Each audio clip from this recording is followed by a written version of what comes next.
নমস্কার বন্ধুরা, আমার চ্যানেলে সকলকে স্বাগত জানাই। আবারও নতুন একটা রেসিপি নিয়ে চলে এলাম।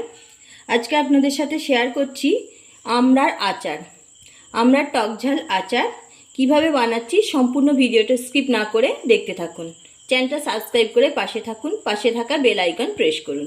আমি প্রথমে আমড়াগুলো পরিষ্কার করে ধুয়ে নেব। টাটকা তাজা আমড়া গাছ থেকে পেড়ে নিয়ে এসেছি।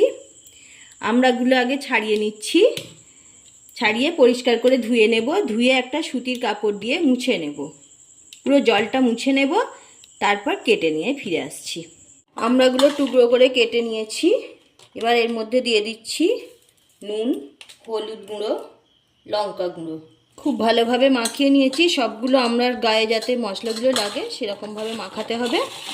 মাখিয়ে এটা ঢাকনা দিয়ে আমি 1 ঘন্টার জন্য রেখে দিচ্ছি। তো আমড়াগুলো নুন হলুদ মাখানো, মশলা মাখানো থাক, ততক্ষণে আমি একটা মশলা রেডি করে নেব। এখানে নিয়েছি আদা, রসুন, কাঁচা পাকা লঙ্কা, সর্ষে, জিরে আর মৌরি। এগুলো আমি একটা পেস্ট বানিয়ে নেব। জল ছাড়া পেস্ট বানাতে হবে, আর একদম মিহি পেস্ট হবে না, একটু দানা দানা পেস্ট বানাবো। গ্যাস অন করে একটা কড়াই বসিয়ে দিয়েছি। দিয়ে দিচ্ছি সর্ষের তেল। তেলের মধ্যে দিয়ে দিচ্ছি শুকনো লঙ্কা, দুটো দারুচিনি আর 5 ফোড়ন। ফোড়নটা ভাজা হয়ে গেছে। এবার পেস্ট করে রাখা মশলাটা দিয়ে দিচ্ছি। একটু নাড়াচাড়া করে মশলাটা ভেজে নিয়েছি। এবার আমড়াগুলো মশলার মধ্যে দিয়ে দেব। আমড়া থেকে যে জলটা বেরিয়েছে সেটা দেব না। গ্যাসের আঁচটা মিডিয়ামে রেখে বেশ কিছুক্ষণ নাড়াচাড়া করে ভেজে নেব। মিডিয়াম আঁচে ভাজতে ভাজতে আমড়ার কালারটা চেঞ্জ হতে শুরু করেছে। আরও কিছুক্ষণ আমি ভাজবো। আমড়াগুলো নাড়াচাড়া করতে করতে কালারটা দেখুন সম্পূর্ণ চেঞ্জ হয়ে গেছে। এই পর্যায়ে আমি দিয়ে দেব চিনি। চিনিটা খুব বেশি নয়, অল্প পরিমাণেই চিনি দেব। আমি এখানে 5-6 চামচ চিনি দিয়েছি। আপনারা যদি মিষ্টিটা একটু বেশি খেতে চান তার একটু বেশি দিতে পারেন। চিনিটা দিয়ে নাড়াচাড়া করে দিন। চিনিটা গলে গেছে আর আমড়াগুলো দেখুন অনেকটাই সিদ্ধ হয়ে গেছে।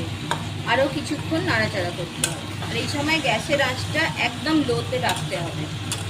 আমড়াগুলো পুরোপুরি সিদ্ধ হয়ে গেছে, আচারটা হয়ে গেছে।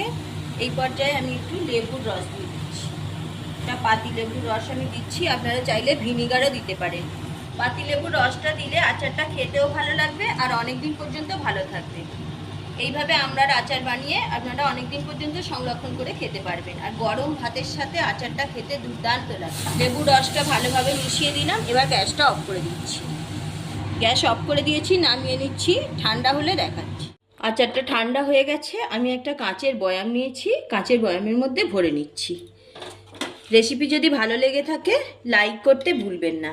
কাঁচের বয়ামে ভরে নিয়েছি, ঢাকনা এঁটে রেখে দিচ্ছি। এটা রোদে দেওয়ার কোনো দরকার নেই, রোদ্দুরে দেওয়ার কোনো ঝামেলা নেই। রোদ্দুরে দেওয়ার ঝামেলা ছাড়াই টক ঝাল মিষ্টি আমড়ার আচার বানানো হয়ে গেল। ভালো থাকুন, সুস্থ থাকুন। সম্পূর্ণ ভিডিওটা দেখার জন্য অসংখ্য ধন্যবাদ। আবারও দেখা হচ্ছে অন্য কোনো এপিসোডে।